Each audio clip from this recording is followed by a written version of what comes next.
Howdy Connection Group leaders, happy Thursday. TJ here, and I've got Taya. Taya, can you say hi? Hi. Hi, very good. Taya and I are hanging out today. Becca's pretty close by too, as always the case. But Taya and I have been talking, and what we're talking about on Sunday is about waiting. Taya, is it hard to wait? Yeah. Yeah, it's hard to wait, isn't it? It's hard to wait when how old are you? 4. You're 4, that's right. It's hard to wait when you're 4. It's kind of hard to wait when you're 41 like me too. So what's something you're waiting for right now?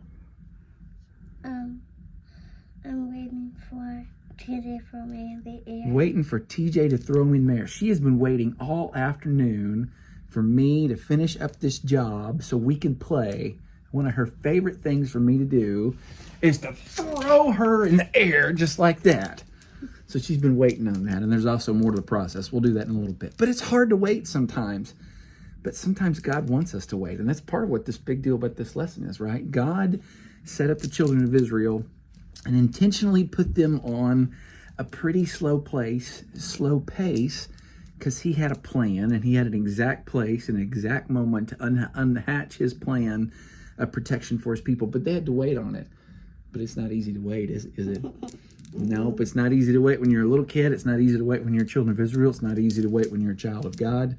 It's not easy to wait when you're human, but there's so much beauty in us genuinely learning to trust the Lord and trust not only his power, which he put on full display with the Red Sea imparting it, but to trust his timing in the process.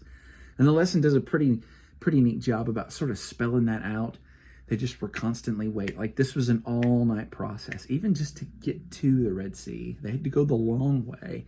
By the way, the reason why they did that, there would have been military outposts if they would have gone the easy way. So the Lord intentionally took them the long way and the slow way, maybe even the treacherous way to protect them.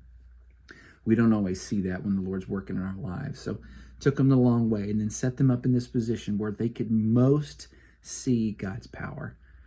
And that's the kind of stuff he does with us now. And I don't know that we'll ever see Red Sea moments, although I will tell you that the parting of the Red Sea, it's the second most quoted miracle in the Bible.